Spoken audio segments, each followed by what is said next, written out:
தீங்கிழித்தோம்? இவனுக்கு என்னமா தீங்கிழித்தோம்? கூடி உழைத்தோமா? குறைமக்கள் அழைத்தோமா? இல்லை என்று வந்தவரை பின்னே பா என்று எல்லோரையும் விட்டு வாழ வேண்டும் என்பதை தவிர எந்த நோக்கமும் இல்லாத எங்களுக்கு ஏன் அம்மா இப்பேற்பட்ட துன்பமும் துயரமும்? தாயே பராசக்தி, உன்னை வணங்கி கேட்டுக்கொள்கின்றேன் தாயே. வேலவனாந்திர சென்ற என் மகள் லோகிதாசனுக்கும் அசலாத்த மைந்தர்களுக்கும் என்ன ஆட்ட மக்களுக்கும் என்னை சான்றோர்களுக்கும் இந்த சந்திரவதி ஆகிய எனக்கும் நீதான் அருள் அளிக்க வேண்டும் தாயே. கண்டிருந்து பாரம்மா தாயே பராசக்தி. என்னம்மா பாராமதம் ஏனம்மா, என்னம்மா பாராமதம் ஏனம்மா, என்னம்மா பாராமதம் ஏனம்மா, ஏலே இல்லை பரமாரம்மா, என்னம்மா பாராமதம் ஏனம்மா, ஏலே இல்லை பரமாரம்மா.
என்னை அடிமை கொண்ட வேதிரி இல்லத்திலே வீட்டு வேலையை செய்து கொண்டிருந்தேன். நான் எம்மை அடிமை கொண்ட வேதியர் கோபக்கடலோடு என் அருகில் வந்து நின்றார்.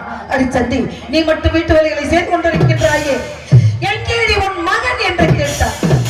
ஐயா, நான் பெற்ற சிறுவன் ஏதோ இருக்கின்றான், என்ன வேலை இருக்கின்றது சொல்லுங்கள் ஐயா என்று கேட்டேன். அடி சந்தி, விடிந்தால் எங்க கத்திலே திடீரென்று சிதார்த்தம் நடக்கப் போகின்றது. அதற்கு வேண்டிய காரை, பிரண்டை, முன்னை, முஸ்லிம் மாவிலை, தெற்பி போன்ற சமத்துக்களை அவற்றையும் வேலவனாந்திரம் சென்று பறித்து வர வேண்டுமணி என்று சொன்னார். ஐயா, இந்த வீட்டு வழிகளை முடித்துக் கொண்டு வேலவனாந்திரம் சென்று தெற்பை அவற்றையும் சேகரித்து வருகிறேன் ஐயா என்று கேட்டேன். அடி சந்தி, நீ கானகம் சென்று விட்டால் அகத்தில் உள்ள வேலைகளை நாம் யாரடி செய்வது? உன் மகன் கானகம் போக வேண்டும், நீ அகத்தில் உள்ள வேலைகளை பார்க்க வேண்டும், இது என் கட்டளை என்று சொல்லிவிட்டார்.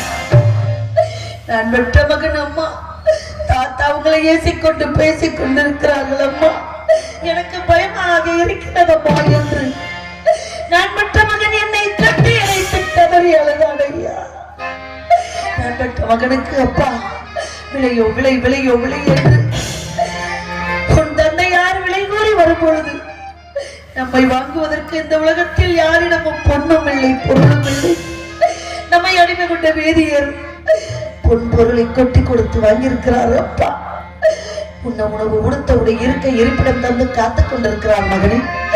அவர் இட்ட கட்டளை நாம் செய்வது கடமை அல்லவா மகனே என்று நான் பெற்ற மகனுக்கு ஆறுதல் சொல்லி வந்தேன். எப்படி சொன்னேன் ஆறுதல்? எப்படி சொன்னேன்? கால மகள் கண்டிருப்பால் சின்னையா, நாம் கண்களை வழிபட்டு என்னையா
ஐயா.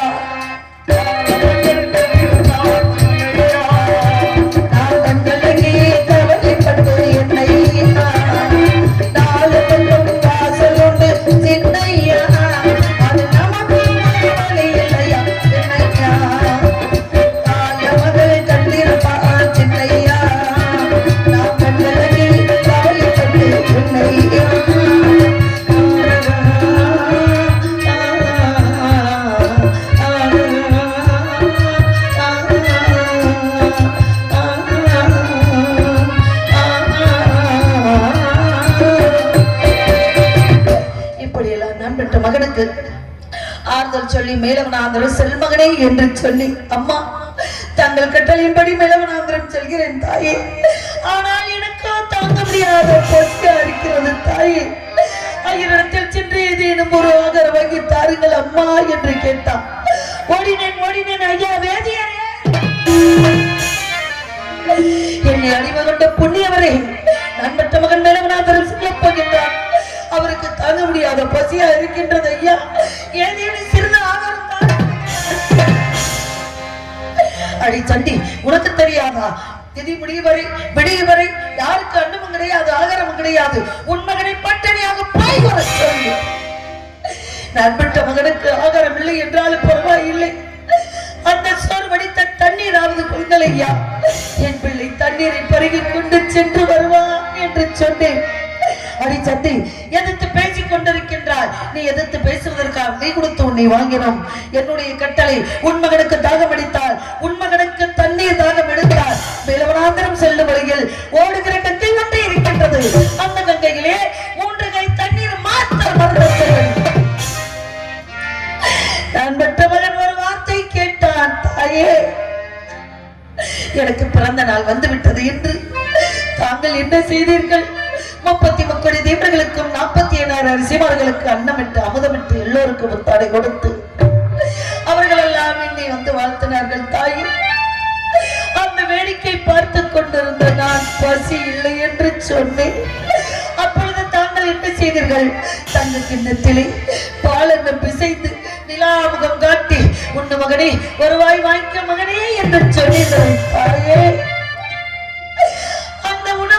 நான் மறுத்து விட்டேன் தாயே. எனக்கு பசி இல்லை என்று அந்த உணவு வாங்க மறுத்து விட்டேன் தாயே. அன்றைக்கு பசி இல்லை என்று வாங்க மறுத்தேன், இன்றைக்கு பசி இருக்கிறது என்று கேட்கின்றேன். உணவு, அந்த உணவை தர முடியாத பாவியாக இருக்கின்றேன். நான் பெற்ற மகன் என்னை பார்த்து ஒரு கேள்வி கேட்டான். நான் பெற்ற மகனுக்கு பசிக்குது என்று சொல்லும் முன்பே அன்னங்களை அள்ளி அள்ளி ஊட்டவில்லையா? அன்னமிட்ட கைகளுக்கு அன்பு செய்த கண்களுக்கு உன்னை விட்டு போவதற்கு உள்ளம் பிள்ளை மகளே, உள்ளம் பிள்ளை மகளே. அன்னமிட்ட கைகளுக்கு அன்பு செய்த கண்களுக்கு உன்னை விட்டு போவதற்கு உள்ளம் பிள்ளை மகளே, உள்ளமில்லை மகளே. தாய்வழி நடக்க தன்னை வழி பேரெடுக்க, நான் அதை பார்த்திருக்க நேரமில்லை மகளே, நான் அதை பார்த்திருக்க நேரமில்லை மகளே. அண்ணமிட்ட கைகளுக்கு அன்பு கண்களுக்கு உன்னை விட்டு போவதற்கு உள்ளமில்லை மகளே, உள்ளமில்லை மகளே.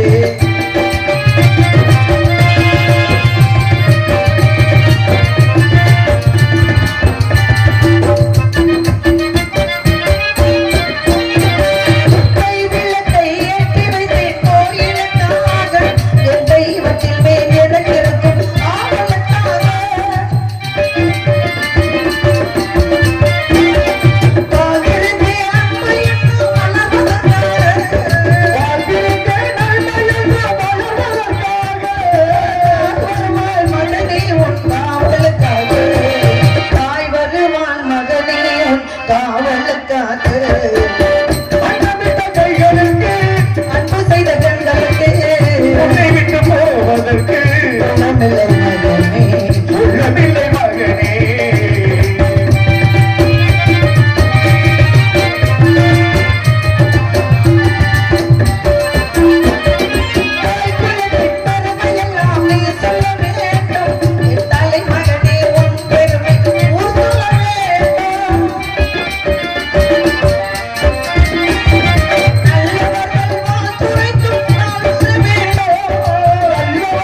அதற்கு உள்ளமில்லை மகனே, உள்ளமில்லை மகனே, உள்ளமில்லை மகனே.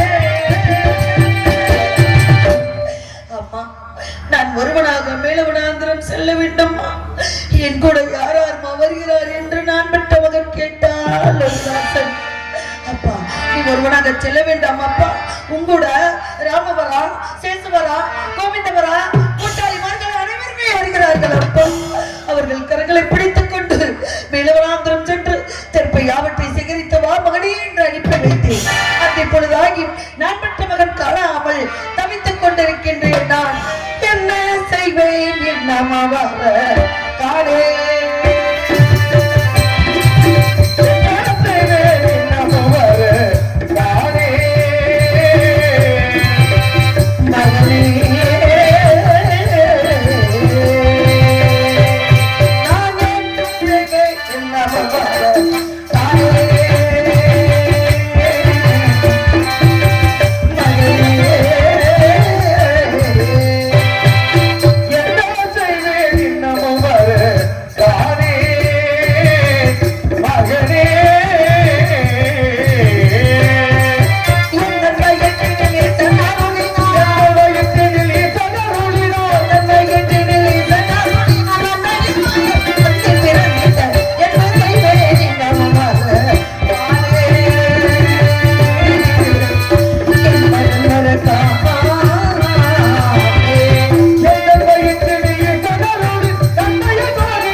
அடிமை விடுத்தி வைத்து விட்டு எனது மன்னவர் சென்றார். எங்க இருக்கின்றாரோ, எப்படி இருக்கின்றாரோ ஒரு வழியும் தெரியாமல் தவித்துக் கொண்டிருக்கின்றேன். மன்னவரை காணாமல் மன்னவரை பிரித்து நான் படும் துன்பம் ஒன்றே இருந்தார். ஆயிரம் ஐயா கட்டிய கணவன் பக்கத்தில் இல்லை என்றால் என்னுடைய மனநிலை எப்படி இருக்கும்? இதோ வந்து விடுகிறேன் தாராவதி, ஒருவருக்கு ஒருவர் உற்ற துணையாக இருங்கள் சொல்லி சென்றார் எனது மன்னவர். எங்கிருக்கின்றாரோ, எப்படி இருக்கின்றாரோ, என்ன செய்து கொண்டிருக்கின்றாரோ நான் என்ன செய்வேன்? அண்ணா எங்கிருந்தால் விரைவாக வர வேண்டும் என்று அன்போடு என் கட்டளை ஏற்றுக்கொண்டு விரைவாக வாரவே என்று நினைத்துக் கொண்டிருக்கின்றேன் சுவாமி. உங்களை நினைக்காத நேரமே இல்லை சுவாமி.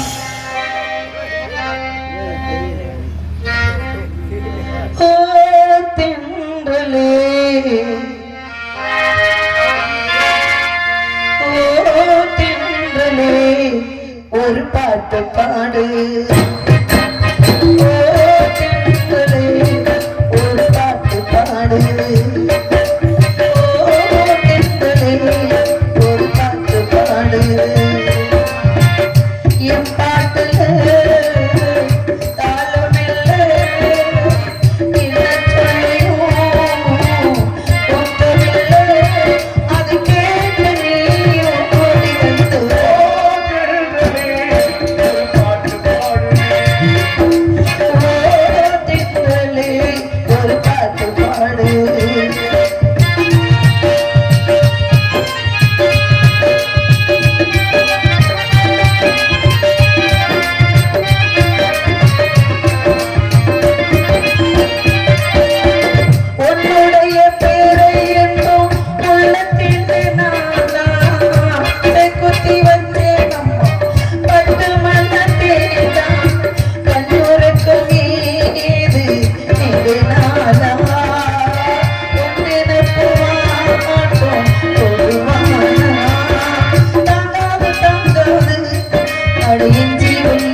பாட்டு பாடு. சுவாமி அதிகாலை எழுந்து வீட்டு விலைகளை முடித்துக் கொண்டிருந்தேன். நம் மகன் லோகிதாசனை மேலவனாந்திரம் செல்ல வைத்தார்கள். பசி பட்டினியோடு சென்றான் நம் மகன். தெற்பை யாவற்றை சிகரித்தானா இல்லை பசி மயக்கத்தால் எங்காவது விழுந்து விட்டானா என்று ஒன்றுமே தெரியாமல் இருக்கின்றேன். மேலவனாந்திரம் நம் குழந்தையை அனுப்பி வைத்த விஷயம் உங்களுக்கு தெரிந்தார். எவ்வளவு வேதனைப்படுவீர்கள் சுவாமி. தராவதி நம் பிள்ளையை பத்திரமாக உன்னால் பார்த்துக்க முடியவில்லையா? உன்னை நம்பித்தானே என் குழந்தையை விட்டு சென்றேன் என்று கோவித்துக் கொள்வீர்களே சுவாமி. நாட்டை விட்டு வரும்பொழுது என்ன சொன்னீர்கள்? நாட்டு மக்கள் எல்லாம் நம்மளை வந்து மறைத்துக் கொண்டார்கள். வாக்காளப்பட்ட கடனுக்காக தாங்கள் தான் நாட்டை விட்டு செல்கிறீர்கள் அம்மா. இந்த இளவரசர் என்னமா செய்கிறார்? எங்கள் லோகிதாசனை எங்களோடு விட்டு செல்லுங்கள் அம்மா. அந்த குழந்தையை நாங்கள் பத்திரமாக பார்த்துக் கொள்கிறோம் என்று நாட்டு மக்கள் எல்லாம் மறைத்துக் கொண்டார்கள் நம்மை. அப்பொழுது நாட்டு மக்களுக்கு என்ன ஆறுதல் சொன்னீர்கள் சுவாமி? ஒருவருக்கு ஒருவர் உற்ற துணையாக இருங்கள். பிள்ளை இடத்தில் தாய் இருக்க வேண்டும், தாய் இடத்தில் பிள்ளை இருக்க வேண்டும். எப்பொழுது வர வேண்டும் என்ற ஒரு தனி விதி இருந்தால் உங்களை வந்து சந்திக்கிறோம், இல்லை என்றால் என்று மக்களை ஒற்றுமையாக இருக்க சொல்லி வந்தீர்களே சுவாமி. வேதிற்கு அடிமைப்படுத்தி விட்டு வந்து விடுகிறேன் இதோ தாராவதி என்று சொன்னீர்கள். எங்கு சென்றீர்களை ஒருவரும் புரியவில்லை. தங்களை நினைக்காத நேரமில்லை சுவாமி. உங்கள் நினைவாகத்தான் நாங்கள் இருந்து கொண்டிருக்கின்றோம். எங்களுடைய உடல் மட்டும்தான் இங்கு இருக்கின்றது. எங்களுடைய உள்ளமெல்லாம் உங்களைத்தான் ஆடி இருக்கின்றது. உங்களை நினைத்து நினைத்து ஏங்கிக் கொண்டிருக்கின்றேன். நிலவே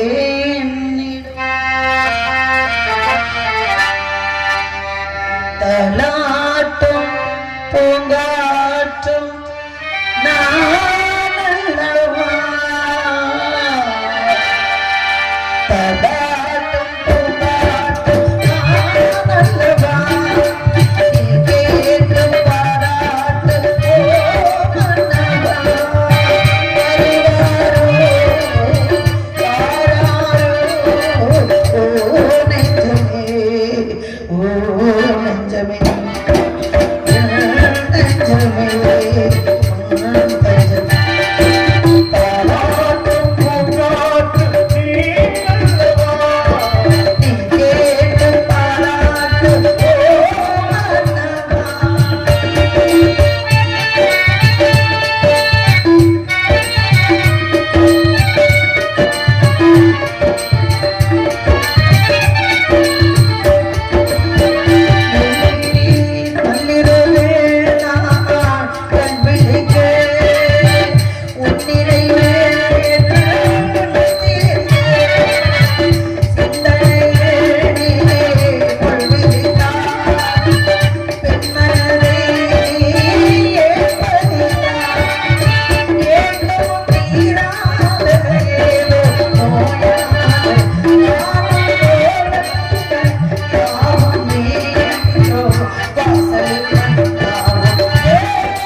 நான் என்ன செய்வேன்?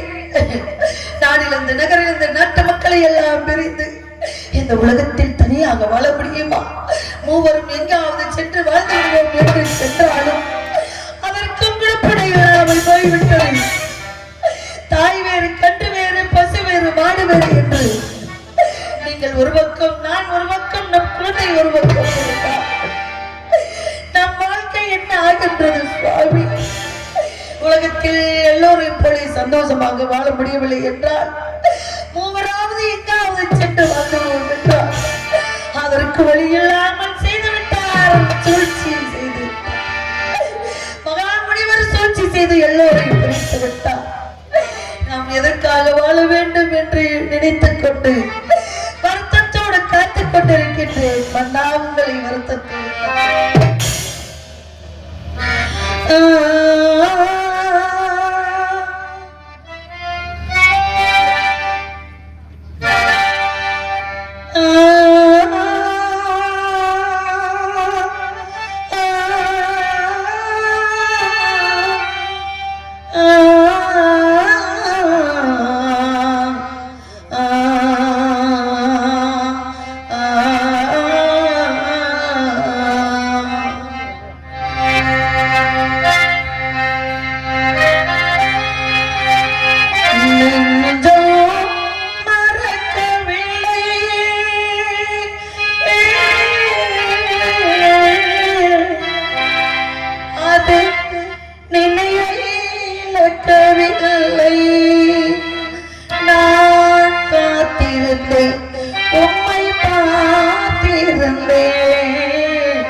அதிகாலையில் சென்ற மகன் காணாமல் பசியுடன் தவிக்கின்றாரா இல்லை பசி வைக்க தலையால் விழுந்து விட்டாரா இல்லை தெப்பை சேகரிக்க முடியாமல் தவிக்கின்றாரா ஒன்றுமே புரியவில்லை.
சத்தமெல்லாம் கேட்கின்றது.